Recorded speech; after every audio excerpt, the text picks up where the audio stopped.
Welcome to the bold analysis, ladies and gentlemen.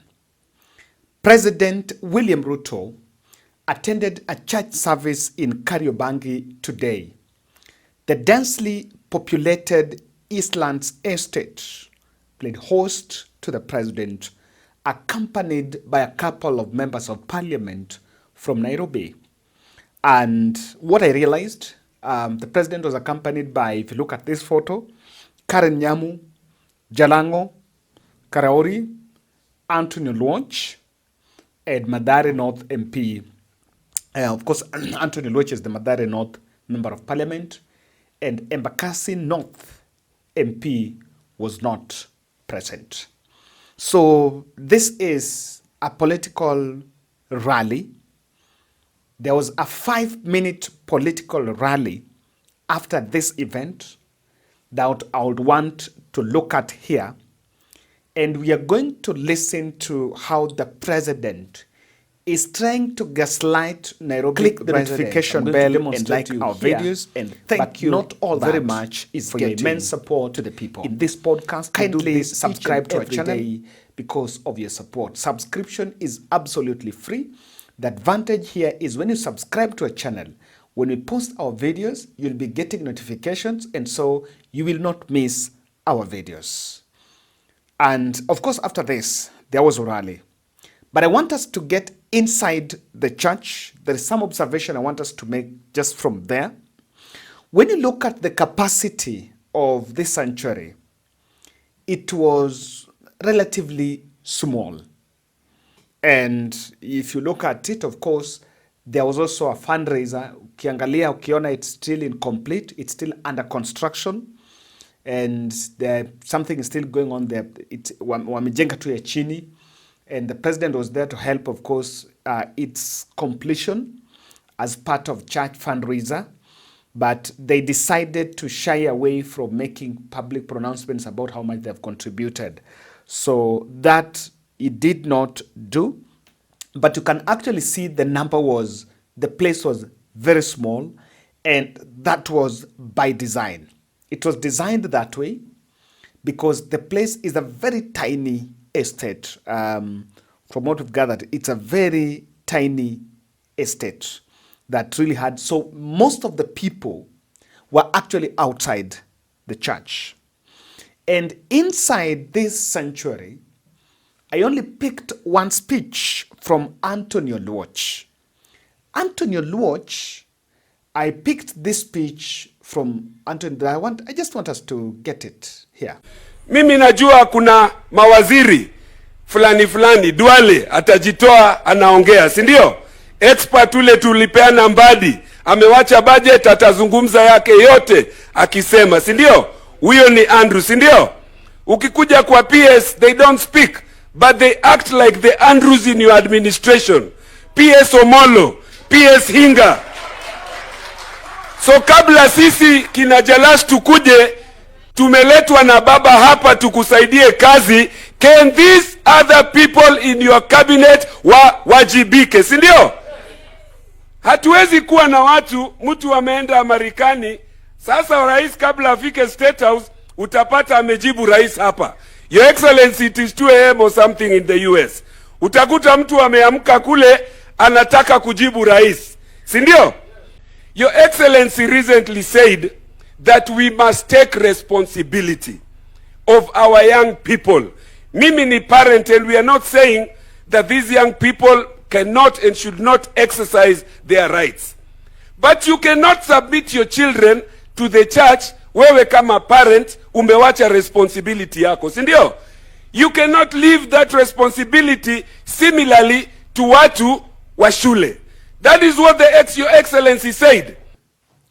He's talking about two things that really captured my attention. He's talking about people in William Ruto's government who don't defend. And he's given examples of Mbadi and Duale, who are responding to the people, who are responding to the opposition, and the others are not responding. And this is a direct message that William Ruto is raising through this MP, that of course he wants everyone to be actively involved in day-to-day political activities of the regime, which is not the mandate of the cabinet. Number two, look at the spin. When the president blamed parents for Gen Z protest, the president was not blaming them, was not saying that hiyo kazi imeachiwa kanisa. The kanisa that Anthony Oluoch is talking about was also blamed. Yes, even the church clergy are being blamed that you guys are cheering. You guys are cheering Gen Zs who are protesting. And at this moment, what he's saying is just trying to salvage. And I think William Ruto team had picked up that message for it. Now, not so much, I'm not reading so much to this, but do you realize that William Ruto rarely now goes to functions with his deputy? I'm just making that. Now, the bit of it is the 5-minute rally that happened outside this church service. And I want us to look at this photo. After attending this church service that I understand only lasted for 1 hour, the convoy left the sanctuary, the church, snaked its way through the densely populated estate. And this photo was taken, and this photo, state bloggers have been parading this photo in social media, and of course using it to amplify what they call a massive reception. First, the distance, the gap between hapo ni place kidogo sana. That is a place that even if you get 300 people, even 200 people is still call a crowd. Your place ni padogo. So those people who are there, including president security, is part of that crowd. Number two, these are residents. Hapa ni kama umeenda kwa slum. And of course it's not a slum but a semi-slum area. Umeenda mahali ya watu wanaishi. So these are not people that you can say reception. Hawa ni watu umeenda mahali wanaishi. Na ametoka, and you can see them. Wengine wako tu kwa manyumba juu, just checking when the president is going. Of course kuna watu hawajaiona rais, so they turned out there. And intentionally, they picked the small, crowdy place. Now, I want you to look at this pick, this TUTAM guy, the goons with the TUTAM caps. This was picked. There is a crowd mbele ya rais, yenye ilikuwa mbele ya hiyo convoy. And he just did a 5-minute rally around that place with this guy. You can see this guy with the TUTAM cap. Now, what does that show you? That and the next video I'm going to show you, you will see what I'm really saying here. And here, the president is addressing the issue of free secondary education and free primary education. And when you listen to him keenly, you will understand that Rais anaongelea everything about schools that they have built, everything, but is not responding to what Mbadi was raising yesterday on capitation. I want you to listen to this message from the president. Na kwa watoto wetu, mimi nataka niwaambie wazazi, ile program ya masomo ya watoto wetu, the program of universal free primary and secondary education, inaendelea katika taifa letu la Kenya. Ndio sababu tumeajiri walimu zaidi. Ndio sababu tumejenga madarasa 23,000. Tumeajiri walimu 76,000. Tutaajiri walimu wengine, tuhakikishe ya kwamba program ya universal free primary and secondary education inasonga mbele. Now, jana, what Mbadi said was that government has been underfunding education, and that is why they are not able to pay the 22,000 capitation for secondary school, 17,000 for junior and 1,400 for public primary school. So the question that Mbadi was saying, why the ground for scrapping free primary and secondary education is not on teachers. And allow me to play a snippet of Mbadi, because I want you to get this part. Let me play a snippet of Mbadi's argument on this free primary and secondary education. Each child in day secondary school, right now, according to government policy, should be paid for 22,000 shillings every year. For junior secondary school, it is 15,000. And for primary school, it is 1,400. But I want to tell you this, and that is the fact, that since the introduction of free day secondary school, the government has not been able to give or allocate every student 22,000. It has never happened. The government has always been having debts for schools, and this teacher can tell you, the principal. That is why you hear principals saying, we have not received full capitation. But let me tell you this, the government disburses the whole amount allocated in the budget, but still it is not enough. So, the only thing I did yesterday was to confirm that yes, we have allocated so much budget and we are giving it in full, but it is not enough to give every child in Kenya 22,000 shillings. That budget, if you divide by the number of children in Kenya who are in senior secondary school, you will only get about 17,000. Now, when William Ruto is appearing in public, on responding to this call, he's just talking about, we've built 23,000 public schools, new classrooms.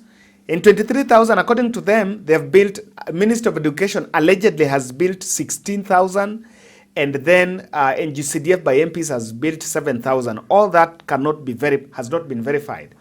They are saying about how they've employed 76,000 teachers, how they have done this and that. Remember, what they are telling Wanjiku is not what exactly is the issue. What they're telling Wanjiku is not actually the problem. The problem is about capitation. And the fact that the president is dodging the question of capitation is a bad news that probably they don't want to fix it. I listened to that and I see a bit of spin. Now, in that place, I want you to watch this video when the president is talking. So there is wale watu wako mbele ya hiyo convoy ya hiyo gari yake, the two-term characters that had been mobilized there were the ones that were chanting. And you check through the video, you will see wanasema Ruto, Ruto, Ruto. Then from nowhere, the president says, nasikia mnasema TUTAM. This is a very interesting part I will want you to get. Pamoja. Bas. Mimi sitaki kusema kuzidi hapo.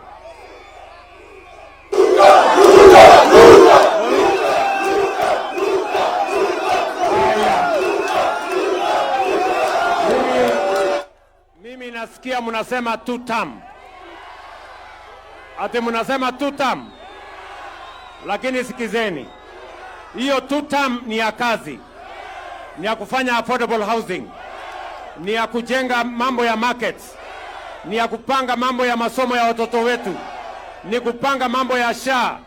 Kila mtu apate matibabu ndio Kenya iweze kusonga mbele. Tumekubaliana? Ati mnasemaje watu wa Nairobi? Ati mnasema ni kazi bila break. Mnasema kazi bila break. Alafu mnasema. And that's what I was saying.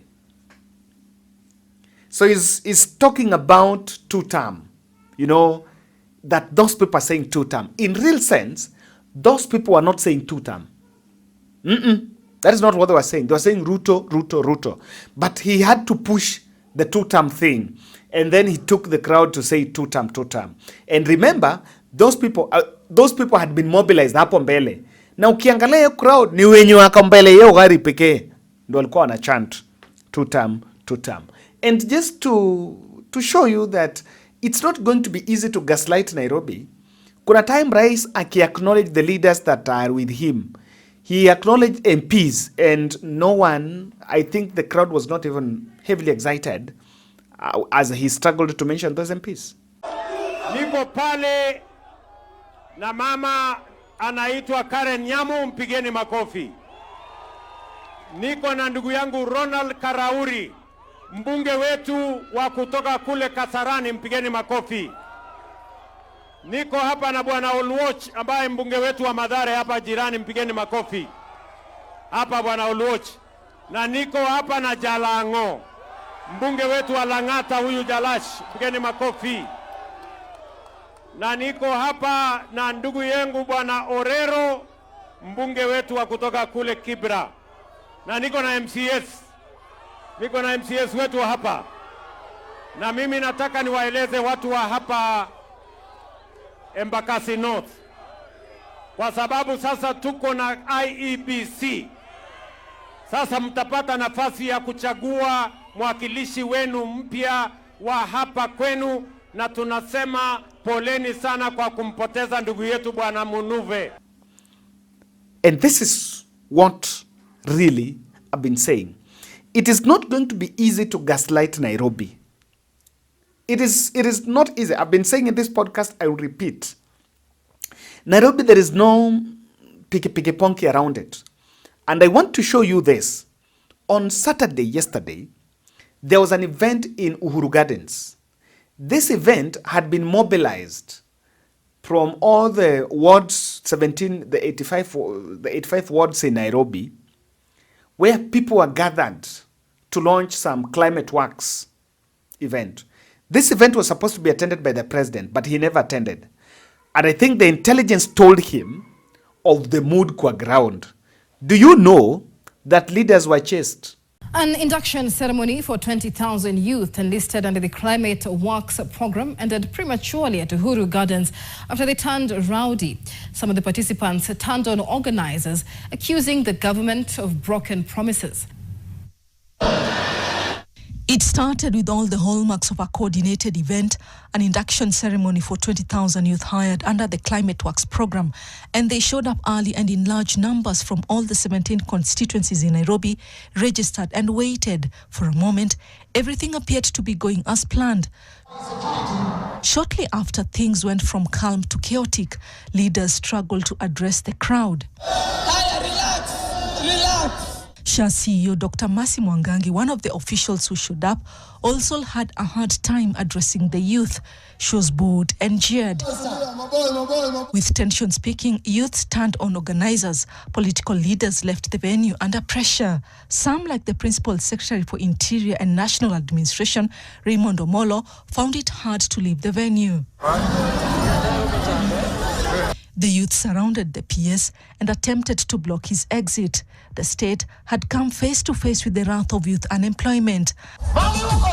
After the commotion died down, the CEO of the Nairobi Rivers Commission, Joseph Morashia, commented on the event, whose goals went topsy-turvy. And you could see that there are no jobs in Kenya, but as the government tries to do that, I think there is a requirement to think on how to add more jobs for the youth.